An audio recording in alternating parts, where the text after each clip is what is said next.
Let me also join now Adit Kothari, foreign affairs expert. Adit, how do you view this meeting between Trump and Putin that has transpired in Alaska? How much closer are we to a peace deal as a result of what has transpired there? And how do you believe, Adit, this has been finally perceived by Zelensky, who did have a phone call with Trump soon after that meeting? I think I'm going to echo Glenn's motion on this one, and basically start by saying that, Russia got more of the pie here.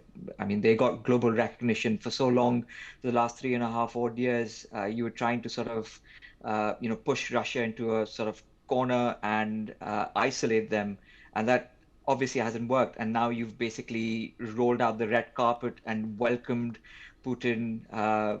You could almost see like a David versus Goliath kind of a picture frame there. From an optics perspective, it was like a 5'7" man beating down a 6'3" man with smiles, and that was the basic optics of it.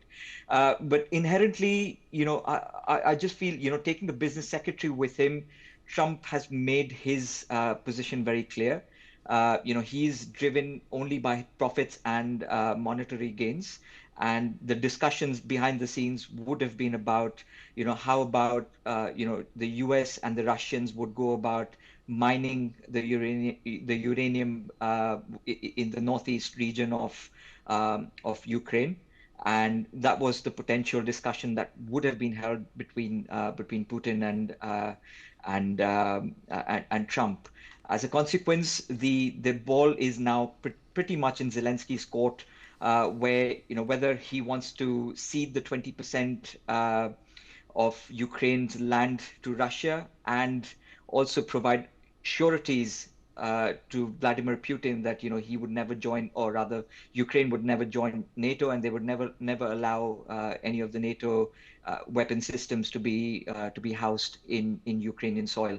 I think those are the kind of assurances that Putin would have been promised by Trump, but that has to be provided and signed off by Zelensky and the European partners. Look, frankly, I think the European partners have been quite a letdown.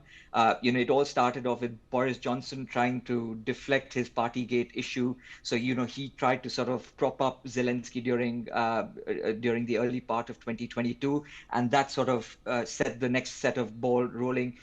The European partners are pretty much on a very weak stand, and they need to demonstrate to their local electorate that they are supporting Ukraine against Russia, or else it's doomsday for them. So, they're all trying to fight for their own political relevance at this point.